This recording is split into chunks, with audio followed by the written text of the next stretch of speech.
Hello, everyone, and welcome back. Today, we're looking at the Ambassador class. So, we start off here on Daystrom's website because it is such a great resource. And as we look into what the Ambassador class is, most of us realize that this is what the USS Enterprise C was, which is unfortunately a destroyed ship. There are supposed to be, let's see, we have 5, 10, about 58 of these built in total, and about 27 of them have been lost. Now, it is an interesting note to say that, obviously they must have built a model for this, but we really don't see very many of these. So I don't know why they didn't decide to reuse the model. We got a lot of the Excelsior class, a ton of the Oberth, but not so many of the Ambassador class.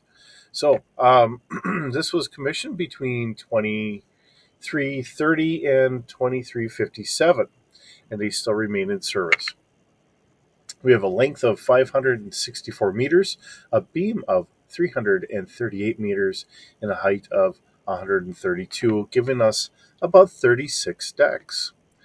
Has a mass of 2,350,000 metric tons. And we have a crew of 550 on board. We have, an armament of 10 Type 9 phasers with a total output of 30,000 terawatts, and two Type 1 burst fire torpedo tubes with 250 rounds. So, in some regards, that almost sounds kind of on par with the old Constitution class. Let's see. Keeping things in perspective, we have a standard shield system, total capacity of 2,025,000 terajoules. We have a standard duranium titanium double hull plus 7 centimeters high density armor and standard level structural integrity field. We have a normal cruise of warp 6, maximum cruise of 8.8, and a maximum rating for 9.2 for 12 hours.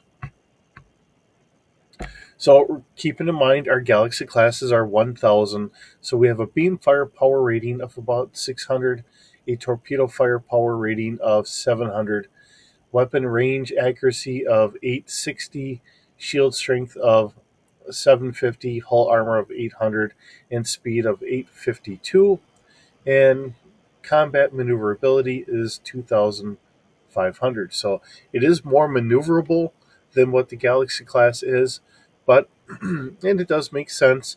It's an older ship. It's not quite as uh, tactically effective as what the Galaxy is. Overall strength index is a 723. Our diplomatic capability is a 6. So that's going to be just a little bit above an average. It's not the best, but it's not the worst. This is still more of an exploratory vessel, and very much so with the Galaxy class. Yes, they're supposed to be able to defend themselves and help defend the Federation, but they're really a multi-purpose defensive ship. It's not a pigeonholed, it's meant for this role or that role. It is more of an exploratory ship. All right. So we do have an expected hull life of 120 years. We have a refit of 1 year, standard of 1 year, and a major of 25. So we'll read through what they have for a write-up here. During the 2320s, the Ambassador class was developed as a replacement for the aging Excelsior and Constellation classes as Starfleet's frontline explorer-type vessels. Several innovative new features were included in the new design, most notably for the diplomatic and scientific missions. The USS Ambassador included high-quality guest quarters and was equipped with elaborate conference facilities. Many of these areas were capable of maintaining a wide range of environments, a virtual prerequisite for a vessel which would spend a great deal of time dealing With non-standard life forms, these facilities allowed her to host a much wider range of diplomatic functions than the more cramped Excelsior class, although it did lead to the class being dubbed space hotels by some, uh, or in some quarters. All right. So, yes, it is very much more of a diplomatic ship, although I'm going to guess 10 is our max, and this is a 6. So, yes, it's doing better, but it's not the most luxurious. It is still a scientific ship. So, but it is interesting that they talk about it. All right. The scientific facilities of the Ambassador class were equally well equipped. These ships contained the most powerful spaceborne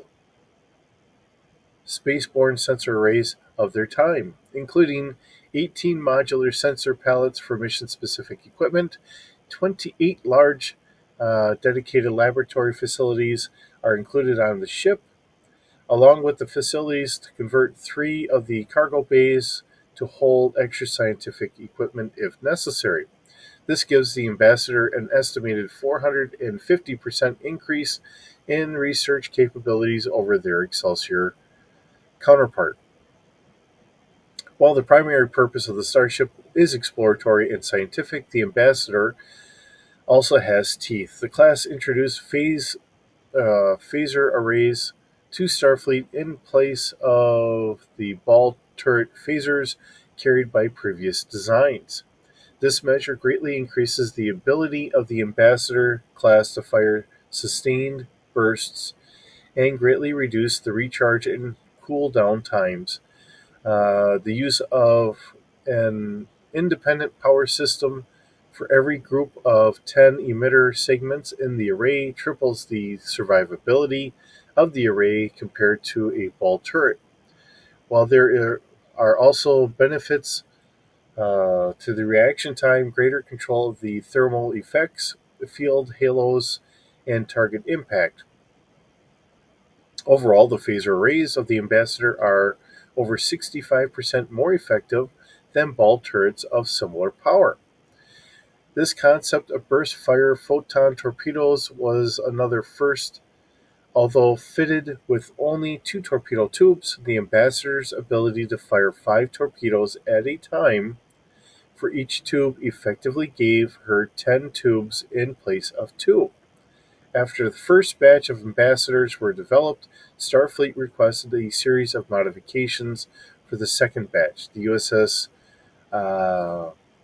Yamagachi pioneered these changes. The engineering hulls aft end was widened to allow the shuttle bay to be enlarged, and a third shuttle bay was added to the underside of the engineering hull. This allowed the Yamagachi to handle over 30% more shuttlecraft than the standard Ambassador, making the ship more effective in colony establishment and support operations or emergency evacuation scenarios.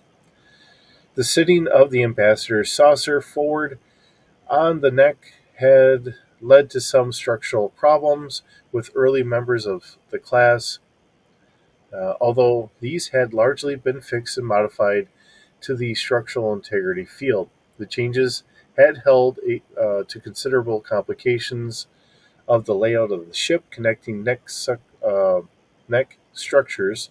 Starfleet took the opportunity to shift the Yamagachi saucer section back by 6 meters, allowing them to eliminate return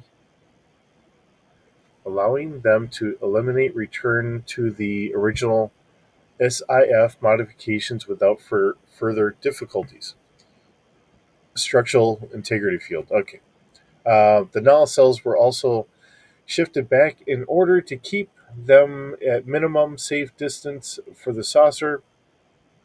The buzzer collectors are a different model on the Yamagachi, with a cap on the top and bottom of the inlet system, which allows less turbulent flow into the collectors, so increasing their efficiency by 12%. I'm having problems reading here this morning. All right. The deflector dish was modified to allow more sensor systems to be installed and to provide additional protection to high warp speeds, uh, or at high warp speeds, I should say. Additional saucer or sensor systems were installed in the main sensor dome on the sensor section, necessitating a housing to be installed between the dome and the hull to hold the extra equipment. This allowed the sensor range and sensitivity to be increased by over 20% compared to the original Ambassador. The layout of lifeboats within the saucer section was also modified to allow increased evacuation speed in an emergency. Perhaps the most important change was the installation of a new model of impulse engine. The original Ambassadors had always been considered to have low speed and agility at impulse, and the new engines provided 30% greater thrust, largely correcting this problem. The only exterior change caused by this alteration is that the engine exhaust is red rather than blue. The Yamagata subtype proved to be highly successful in service, and all existing vessels began to upgrade to this standard in 2350. The only ship which was not refitted was the USS Enterprise C, which was destroyed in 2346 while defending a Klingon outpost from attack by the Romulans. The action secured peace between the Federation and the Klingon Empire. The ship's destruction came some 6 months before it was due to return to space dock for modifications. The USS Ambassador was launched in 2330 and commissioned in 2332. Series production continued at a slow but steady pace until 2357, when the 68th vessel, so there's 68 of them, was launched. Productions was then suspended in favor of the new Galaxy class. So I was off a little bit. I said, 58, I believe. There was 67, so 68 of them. So, but yeah, it's pretty remarkable. It is an interesting ship. We do have some images here, and I had one going. Let's get a couple of them out here. So we do get to see a nice view of how the engines are. So they're saying that there are 2 shuttle bays on the on the engineering section here, as well as one on the saucer, I believe. I don't know where the one on the saucer section is. We have a nice rear view. I just don't know exactly where that sits. But on later versions, we have one on the top here. There's one on the bottom, and there's got to be another one somewhere else up here that I just do not know where it sits. Actually, I'm thinking it's right here, and it might be one that's a top-down. So it might open up on the top, and you fly your shuttle, and then just hover it down inside like a helicopter does today. And we just kind of go from there. All right, so as I kind of forget to cue up the book, looking at the Ambassador class itself, so we have... I'll read off the mission profile that we have listed here from our Decipher book. And the reason why I'm just grabbing it from the Decipher book is, it's another good system, okay. And I know I already have the ships here. I have other books with other ships that we don't have listed on our D6 Holocron. And when we get to those ships, I will have to grab it from other books that I have here. Some of them are different subcategories of other ships that we already know, so we will have to just kind of grab it from there. So the actual mission profile here is a deep space heavy cruiser designed for long-range exploration and defense of the Federation. The Ambassador class serves as a primary capital ship of Starfleet from 2322 to 2360. So now here is a slight change in the date, because it was listed a little bit later on Daystrom's website. In much of the same role as the earlier Constitution class and Excelsior class. Designed to be durable and reliable, the Ambassador was a rugged vessel well suited for missions in adverse conditions, far from support. Ambassador ships frequently operated independently and required little pampering to maintain. In combat, the Ambassador class was a significant weapons platform, using a mix of phasers and torpedoes for overlapping fields of coverage, with little drop off in combat ability. In diplomatic and support profiles, this class contains adequate cargo and personnel facilities to fill a variety of mission objectives. So, keeping things just down, bare bones and basic on this, it is a very efficient multi-purpose vessel. Quite often when we start getting into smaller vessels, throughout the Saber class, that is more of a perimeter action and kind of an escort ship. But there again, the design for that is really a effect of contact with the Borg. Unlike some of the other ships where it was, hey, well, we want a multi-purpose ship that we can send out here or there, but then we got other ships like the Oberth, which were just strictly scientific. They really weren't meant for combat. So, it's a shift in philosophy changes in the Federation, saying, hey, we're really exploration and scientific and a little bit of combat oriented, because we've run into the Klingons, the Romulans, the Cardassians, and all that. But now we've hit a harder threat that we need to really start building up a bigger war fleet for. Okay, Ambassador class being the capital scale cruiser. Now I think this is a little different. The ship mass is 3,825,000 metric tons. I think it was only 3,025,000. So I think we have an extra 800,000 metric tons here. This is a size 7 category ship. It has an autopilot of 3D plus 1. So it flying itself and all that is a little bit above what our average is. Now our crew on here is a little different than what was listed for Daystrom. Remember, it had about 550. Now we're up at 900, and a skeleton crew of 90 can operate the vessel with a plus 10.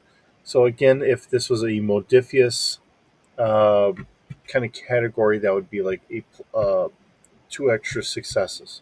And I throw that in there because they are the current holder for the license of Star Trek. Doing this as stats for the D6 version, it's just a plus 10 to whatever. So if you had the 3D, you have to hit whatever your score plus the 10. And if it's a common thing, I'm only asking for 10. Now it's a 20. You get the idea. All right. We do have a passenger complement of 200. So we can hold up to 200 extra passengers. That does make a lot of sense in a lot of regards, because if this is also meant for diplomatic missions, as well as possibly ferrying colonists and all that, you may need that extra room. Cargo capacity. We have 300,000 metric tons of cargo space available, which leads into our next one, our consumables. A lot of our cargo space, I believe, is going to be taken up quite often by all the consumables that you're going to have on board. Now, some of the icky thoughts are you need matter and antimatter. For the most part, all you really have to do is store up the antimatter, because we will make extra garbage in that along the way. So we've got the matter part, but the antimatter we need to store, as well as other provisions like emergency supplies and so on and so forth. So I'm just throwing that out there. Okay, now our warp drive says our standard is a warp 5. Now I believe on Daystrom it said a warp 6. So again, it's another change in, from one source to another. If you were to take this and said, but I want that warp 6, by all means throw it as a warp 6. It also said it was about an 8.8, and this has a warp 9 as our maximum, with a maximum rated at 9.2 for 6 hours instead of 9.2 at 12 hours. So again, that's all slightly different. Nav computer. Of course, we're going to have a nav computer. Pretty much all Starfleet vessels and everything we come across here in Star Trek is going to have a nav computer. But because it's something that's asked in the Star Wars universe, and we're using that to piggyback for running a game like this, yes, we're going to have that in there. All right, maneuverability is 0D plus 2. So this is not really seen. It's the most maneuverable ship. Which is surprising because in our write-up it did say it was a little bit more maneuverable. Just throwing that out there. Okay, so we do have a space of 9, hull of 3D plus 2, so it is a little bit more resilient than our standard. We have shields of 2D. Our sensor packet, passively we can scan out to 4 kilometers at A plus 1D plus 1. We can do an active scan out to 12 kilometers at A plus 1D plus 2. We have a search out to 15 kilometers at A plus 2D plus 1. And a focus of 500 meters at A plus 3D. So really, in my view, that's not bad for sensors. Maybe the computer itself isn't as robust, but we do have a good range that we can scan out to. We have slight variation from Daystrom. So, but if you keep in mind, a lot of this is coming from like Memory Alpha, Memory Beta. It's what they're listing it as. And because this is a ship that we don't see a lot of, I think it's just really that one episode. And it might be maybe in Deep Space Nine, it's a background ship or something. I don't know. But either way, we have 8 Type 8 phaser arrays. Let's see. They have fire control of 0D plus 2. Rate of fire is only 1. And damage is 3D. And that sounds like it's a little contradictory for what we were reading here. Our photon torpedo launchers, we have 2 with a spread of 8. So this is actually a little bit above what we were reading before, because I believe it said 5. So you can, every time you can shoot up to like 5 torpedoes.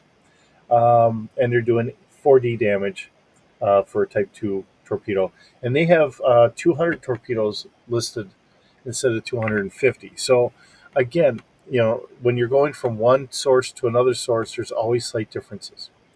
We have 2 class gamma tractor beams, 1 forward, 1 aft. Fire control is 1D plus 1. Strength is 3D plus 2 for trying to help tow some other vessel to wherever it needs to be. We do have class Alpha tractor beam for the shuttle bay. Fire control is 0D plus 2. Strength is 3D. All the fun stuff here are crew quarters. We have 800 basic quarters, 150 expanded, 60 luxury, 15 unusual. And we have roughly 40 decks listed on here. I believe it said 39 before, but either way, it's all rough estimates. We have 160 escape pods for capacity of 8 personnel in each pod. All right, transporters. We have 4 personal transporter rooms or bays with the capability of holding 6 persons in each. Now, one of the things I've kind of noticed is a lot of the times we're seeing that it's only like for 4 personnel, and our standard was typically 6. So I think some of these ships we're going to see 4 personnel where it maybe should have been 6, but this one does have listed as 6 personnel. We have 4 emergency transporters that can carry 20 personnel each transport. We have 4 cargo transporters, which can hold up to 400 kilograms per transport. We have shuttlecraft and shuttle pods, a max of 10 to 15. We have 60 probes. There is a captain's yacht on here. So, because we've already kind of gone through enough of the other stuff, the Ambassador class starship was in service during the late 24th century. This we have the Next Generation Conspiracy. We also saw it, so this kind of helps me kind of with my silly mind here. Let's see. We also have Redemption, the Next Generation Redemption 2, and DS9 Emissary, um, and you are quarterly invited. And there's what another either mentioned or whatever. We have Yesterday's Enterprise, which is what I really remember this from. We have Second Chances here, stuff like that. So I think on the Emissary, which is the first episode, I think that's a pilot. I think it may have been one of the background ships fighting the Borg. So I'm just kind of leaving it leaving it at that. Going all the way down, and I forgot to hit that. So yes, we are getting information on this from Memory Alpha and Memory Beta, which are good resources. And I'm not going to knock any of them, but I will always say every time we're getting sources from one to another, things do change a little bit.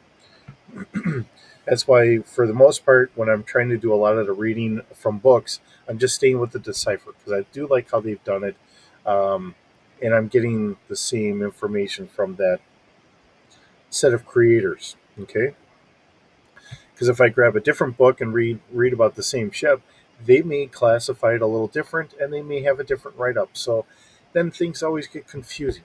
So um, and we just kind of go from there. So with that, it's another wonderful ship to be able to present to you today, and I'm glad that you stopped by to do this. I'm always happy when you stop by, and it just is what it is. It's being able to sit down, and all these videos are really meant to be like, hey, we sit down at the table and just kind of talk about a ship for the day. So it's not maybe some of the well brought together ones, but I try to bring the bare bones basic stuff and put it into the D6 universe, which is something I do personally love quite a bit. I believe it's a nice, easy system to get people into role playing. It has a lot of flexibility in it, which is why I love it so much. So, again, thank you for stopping by and visiting. Hope you have a wonderful day, and we'll see you in the next video.